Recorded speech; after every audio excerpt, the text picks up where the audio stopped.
இப்ப வந்து 100 நாள் வேலை திட்டத்தை பேர் மாத்திருக்கீங்க.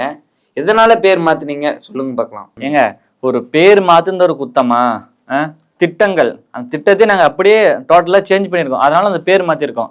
அதே திட்டத்துல இருந்தா யாருக்கும் புரியாது. ஸோ பேரையும் மாத்துறோம், அந்த திட்டத்தையும் மாத்திருக்கோம். நிறைய விஷயங்கள் இருக்கு, அதெல்லாம் உங்களுக்கு தெரியாது. இந்த 100 நாள் திட்டத்தை முடக்க பாக்குறீங்கன்னா மக்கள் பேசுறாங்க. எங்க தலைவர் இந்த 100 நாள் வேலை திட்டத்தை முடக்கெல்லாம் பார்க்கல. இப்ப எடுத்துக்கோங்க, நிறைய பேர் இருக்காங்க. பஸ் ஸ்டாண்ட் கட்டுறாங்க, அவங்க அப்பா பேர் வைக்கிறாங்க. ஸ்கூல் கட்டுறாங்க, அவங்க அப்பா பேர் வைக்கிறாங்க. பார்க் ஓபன் பண்றாங்க, எங்க அப்பா பேர் வச்சுக்கிறாங்க. சிலதா இருக்கிறாங்க, எங்க அப்பா பேர் வச்சுக்கிறாங்க. எதுக்கு எடுத்தாலும் அவங்க அப்பா பேர் வச்சுட்டு எல்லாம் சுத்திட்டு இருக்காங்க.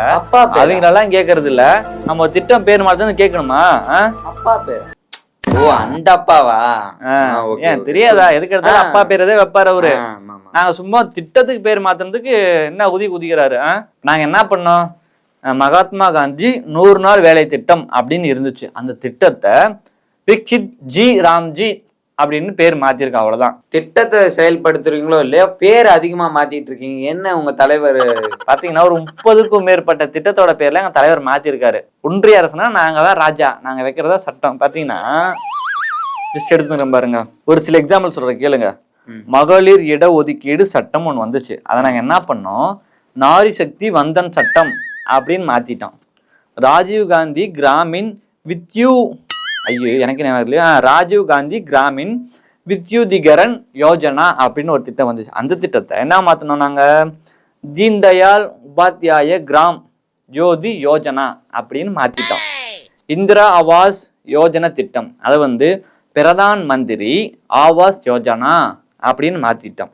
ஜவஹர்லால் நேரு தேசிய நகர்ப்புற புதுப்பித்தல் திட்டம் அந்த திட்டத்தை அடல் மிஷன் புத்துணர்ச்சி மற்றும் நகர்ப்புற மாற்றம் என்ற மாதிரி நாங்கள் பெயர் மாற்றிக்கொண்டே இருப்பார் எங்கள் தலைவர். கும்பிகாம் கிஷாமிகாம். ஆமா, இந்த மாதிரி பெயர் மாற்றம் என் தலைவருக்கு ரொம்ப பிடிக்கும். என்னங்க இது பேரு வாயிலே நுழையுது? வாய மூடி வச்சா வாயில் நுழையாது. வாய் ஆணு திறந்துருங்க வாயில் நுழையும். என்னங்க வாயில் நுழையிற பேரு தான். அவர் அப்படிதான் வைக்கிறாரு பேரு. ஒன்றிய அரசுனா நாங்க அப்படிதான், எல்லாம் நம்ம கண்ட்ரோல்ல இருக்கும். சரியா? என்னங்க இது கும்பி பாகம் கிருமி பூசன்ட்டு பேர் அன்னியன் படத்துல வரா மாதிரி பேர் வச்சிருக்கீங்க. கிருமி இது கும்பி பாகம் கிருமி போஜனமா? இது நல்லா இருக்கே. சரி, ஓகே, நாளைக்கு டெல்லி போய் எங்க தலைவர்கிட்ட சொல்லி இந்த மாதிரி புது பேர்ல வைக்கலாம். கும்பி பாகம் கிருமி போஜனம்னா புதுசா பேர் இருக்கு, அதான் வைக்கலாம் தலைவர்னு சொல்லி வைக்கிறோம். சரியா? Okay sir. இந்த மெட்ரோவா? நன்றி, வணக்கம், நான் வருகிறேன். நில்லுங்க சார். என்னாச்சு? இந்த மாதிரி தமிழ் சார் இந்த மெட்ரோ திட்டம். ஐயோ அமைதியா இருங்க. அந்த மெட்ரோ தானே, மதுரை மெட்ரோ தானே. மதுரை மெட்ரோ வந்து பண்ணுவார், எங்க தலைவர் வந்து பண்ணுவாரு. இவரு கேட்டுட்டே இருக்காரு, எங்க தலைவர் கண்டிப்பா பண்ணுவாரு. பண்ணா போக மாட்டாரு. இதனால தலைவர்கிட்ட தான் கேட்கணும். சார் இந்த பூந்தமல்லி போரூர் மெட்ரோ புதுசா திறக்கிறாங்க.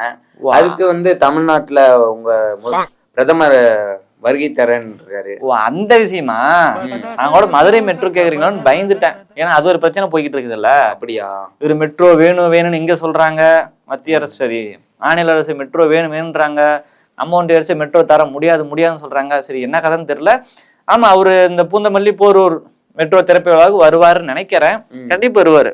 எலெக்ஷன் வருவது இல்ல, ஸோ தலைவர் கண்டிப்பா வருவாரு. தர்பத்தேன் வாழுதடை சூது கவ்வும் இறுதியில் தர்பமே மறந்து போச்சு. ஆமா, அது எழுதி கொண்டு வரணும், மறந்து போச்சு. நீங்களும் உங்க பையனும் வந்து சண்டை போட்டுருக்கே இருக்கிறீங்க. அப்ப கட்சி வேலைலாம் யார் பார்ப்பாங்கய்யா? இது ஜாலியா இருக்குது. இது உங்க பையனும் நீங்களும் சண்டை போட்டுன்னு அவரு வந்து உங்களை இது பண்ண, நீங்க வந்து அவரை இது பண்ணுறது உங்களுக்கு ஜாலியா இருக்குங்களையா? இது ஜாலியா இருக்கு. நான் ஒன்று பேச, திருப்பி அவன் ஒன்று டப்பக்கிட்ட பேச, அதுக்கப்புறம் அவன் சண்டை போட, நாங்கள் சண்டை போட, அப்புறம் கல்லில் கார் எடுத்து அடிக்கிறது, நாங்கள் காரில் கல் எடுத்து அடிக்கிறது, அதன் பிறகு அப்படி தைலா போகிறதுல மீட்டிங் போடுறது, ஏதாச்சும் வாய்க்கு ரொண்டா பைக்கு கட்டி சாப்பிட்ருவேன். ஏதாவது பிரச்சனை பண்ணிட்டு ஏதாவது ஜாலியாக இருக்குது. அப்போ ஃப்ரீயாக இருப்போம், பிஸியாக இருக்கணும்ல, அப்படியே போடும். சரி ஐயா, சொல்லுங்க, எதுக்கு ஸ்டேஷன் வந்தீங்கன்னு நான் கேட்டுக்கலாம். அதுதான் ஸ்டேஷன் வந்தோம். டிசம்பர் 29 மாநில செயற்குழு பொதுக்குழு கூட்டம் பார்த்தீங்கன்னா சேலத்தில் போட போகிறோம். சரிங்களா? சேலத்துல போட போறோம். இதனால் யாராவது வந்து அசம்பாவிதம் பண்றாங்கன்னு உங்களுக்கு டவுட்டா இருக்காங்களா? யாரோ வந்து பண்ணுவாங்கன்னு எனக்கு ஒன்றும் கிடையாது. என் பையனே பண்ணுவான். என் பையனே வந்து பண்ணுவான். அவனோட ஆதரவாளர்கள் வந்து பண்ணுவாங்க. அதுக்காக தான் இவங்கள பார்த்தா ரொம்ப பயமாக இருக்குது, ரொம்ப அச்சுறுத்தலாக இருக்குது. ஏன்னா இப்போ கல்லும் கையுமா சுற்றிக்கிட்டு இருக்காங்க. எப்படி கல்லும் கையுமா சுற்றிட்டு இருக்காங்க. பார்த்தான்னா கல்லெடுத்து அடிச்சிருவாங்க. எங்காலும் சும்மா இல்லை, அவங்களும் கல்லும் கையுமா சுற்றிட்டு இருக்காங்க. ஆபா ஐயா, எனக்கு ஒரு டவுட்டு. நீங்க வந்து பொதுக்கூட்டம் வைக்க போறீங்க. உங்க மாநாட்டில் வந்து எத்தனை பேர் வருவாங்க உங்களுக்கு சந்தேகம் இருக்கு ஐயா? நமது பொதுக்குழு கூட்டம் டிசம்பர் 29 சேலத்தில் மாநில செயற்குழு மற்றும் பொதுக்குழு கூட்டம் நடத்துகிறோம். கிட்டத்தட்ட ஏறத்தாழ தற்காலிகமாக சமீபமாக குத்துமதிப்பாக ஒரு 1.5 லட்சம் பேர் வருவாங்க. 1.5 லட்சம் பேர் வருவாங்க அப்படின்னு நான் நினைக்கிறேன்.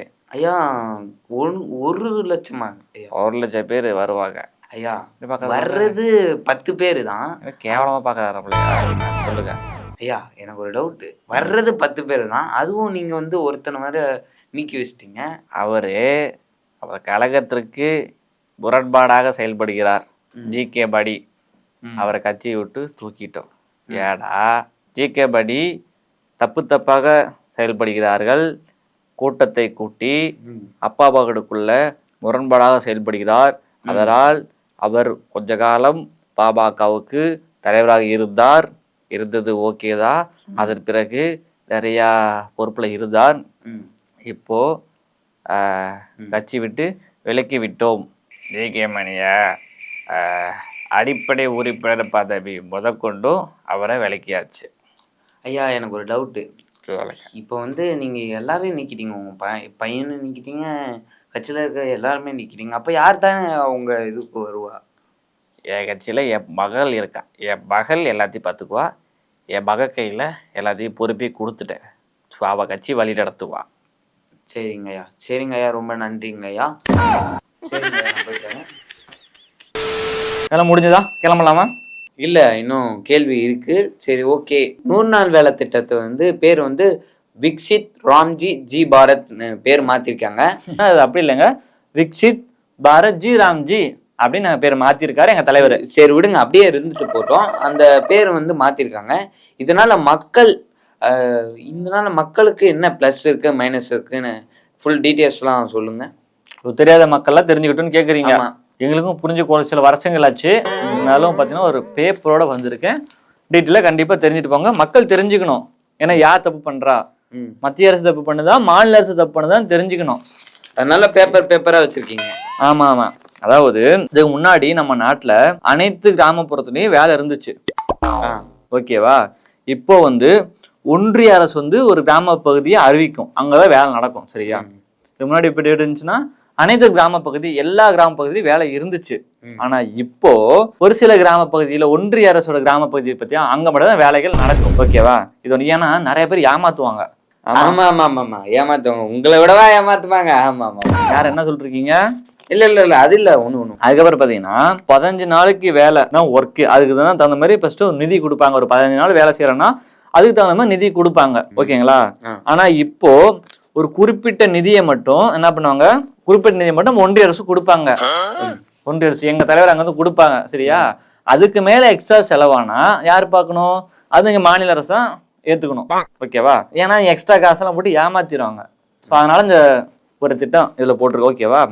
அதுக்கப்புறம் பார்த்தீங்கன்னா எந்த 100 நாள் வேணாலும் வேலை செய்யலாம். ஆனா அறுவடை காலம் இருக்கு பார்த்தீங்களா, அந்த டைம்ல அந்த 60 நாளைக்கு மட்டும் வேலை செய்யக்கூடாது, எந்த ஒரு பணி செய்யக்கூடாது. ஆனா அந்த அறுவடை காலம் எப்போ அப்படின்றத மாநில அரசு இருக்காங்கல்ல, நம்ம அவங்களே முடிவு பண்ணிக்கலாங்க. அதுக்கப்புறம் 100% சம்பளம், 100% சம்பளம் ஒன்றிய அரசு தான் வழங்கியது முன்னாடி. அதாவது மகாத்மா காந்தி அப்படி இருக்கும்போது இதுக்கு முன்னாடி என்ன பார்த்தீங்கன்னா 100% சம்பளம் ஒன்றிய அரசு எங்க தலைவர் நாங்க தான் வழங்கிட்டு இருந்தோம், ஓகேங்களா? வழங்கிட்டு இருந்தது. ஆனா இப்போ பாத்தீங்கன்னா ஒன்றிய அரசு 60% தான் சம்பளம் தருவாங்க. மீது 40% சம்பளம் பாத்தீங்கன்னா மாநில அரசு தான் கொடுக்கணும். இது எதுக்காக அப்படின்னா இப்ப நிறைய பேர் 100 நாள் வேலை செய்யறாங்க பாத்தீங்களா, ஆமா. யாருக்கும் சம்பளமே சரியா வரதில்ல. சம்பளமே வரல, இன்னும் சம்பளம் வராம இருக்காங்க. ஓ, ஒன்றிய அரசு மேல இருந்து காசு கொடுத்துட்றாங்க, நிதி ஒதுக்கிடுறாங்க. இந்த காசு எங்க போகுது, என்ன ஆகுது, ஒண்ணுமே தெரிய மாட்டேங்குது. கொடுக்குற நிதியில எங்க போகுதுன்னு தெரிய மாட்டேங்குது. கிராம பஞ்சாயத்துக்களே வேலைகளை செலக்ட் பண்ணணும். முன்னாடி வந்து கிராம பஞ்சாயத்துல இருக்கு பாத்தீங்களா, அவங்க வந்து வேலையை செலக்ட் பண்ணுவாங்க. இந்த ஏரியால நீங்க செய்யுங்க, இந்த ரோட்ல நீங்க செய்யுங்க, 100 நாள் வேலை திட்டம் இங்க செய்யுங்கன்னு அறிவிப்பாங்க. ஆனா இப்போ அப்படி இல்லை. இப்போ பாத்தீங்கன்னா தேசிய கிராமப்புற கட்டமைப்பு அப்படின்னு ஒரு இயக்கத்தை ஆரம்பிச்சு அவங்க சொல்லுவாங்க எங்க வேலை அப்படின்னு. இங்க வேலையா அங்க வேலையா எங்க வேலைன்னு சொல்லுவாங்க. அவங்க எங்க சொல்றாங்களோ அங்கதான் வேலை. ஓகேவா, புரிஞ்சுதா? புரிஞ்சு. அதுக்கு ஒரு இந்த மாதிரி ஒரு குழு அமைச்சிருக்கோம். இப்படி தேசிய கிராமப்புற கட்டமைப்பு. ஏங்க நீங்க சொன்ன எல்லா திட்டமும் நல்ல திட்டமா தான் இருக்கு. ஆனா பாதி மக்களுக்கு தான் வேலை கிடைக்குது, நிறைய கிராமப்புற மக்களுக்கு வேலை கிடைக்கும். அப்படி இல்லைங்க, எல்லாரும் கிடைக்கும், கிராமப்புற மக்களுக்கும் கிடைக்கும். இப்போ பாத்தீங்கன்னா 125 நாட்களாக மாற்றுவதற்கு குடியரசுத் தலைவர் திரௌபதி முர்மு பார்த்தீங்கன்னா கையெழுத்து போட்டுட்டாங்க. ஓகேங்களா, 100 நாள் வேலை திட்டம் 125 நாள் வேலை திட்டமா மாத்துறதுக்கு ஒரு சைன் பண்ணிட்டாங்க. ஒன்றிய அரசு நம்ம கண்ட்ரோல் தான் மேல இருக்காங்க, அதனால ஒன்றும் பிரச்சனை இல்லை. அனைத்து கிராமப்புற மக்களுக்கும் வேலை கிடைக்கணும் அப்படின்னு தான் எங்க தலைவரோட நோக்கம், எங்க ஒன்றிய அரசோட நோக்கமே அதேதான். சரியா? சரி. அது மட்டும் இல்லாது நாங்க இதுக்கு முன்னாடி சூரிய மின்சக்தி அப்படின்னு ஒரு திட்டம் அறிவிச்சிருந்தோம். சோலார்ல எல்லா வீட்டுக்கு இலவச இணைப்பு கரண்ட் வர மாதிரி பண்ணியிருந்தோம். அதனால 7.7 லட்சம் மக்கள் பயனடைஞ்சிருக்காங்க. சார், எனக்கு ஒரு டவுட்டு. அதாவது வந்து உங்க தலைவர் நல்லவரா இல்ல கெட்டவரா? எப்படி அவன் சொல்லுவேன். இப்ப பீகார்ல ஜெயிச்சிட்டீங்க, இப்ப தமிழ்நாட்டுல ஜெயிக்க வாய்ப்பு உள்ளதா? தமிழ்நாட்டுலயா? அடிக்கடி கேமரா மூஞ்சி காட்டுங்க. தமிழ்நாட்டுல கண்டிப்பா நாங்க ஜெயிப்போம், கண்டிப்பா ஜெயிப்போம். ஜெயிப்பீங்க? ஏய், என்ன சொன்னீங்க? ஏதோ ஜெய்னு ஆரம்பிச்சீங்களா, ஜெயிக்க மாட்டீங்களா? ஜெய் ஆஞ்சநேயா சொன்னீங்களா? ஜெய் ஆஞ்சநேயா.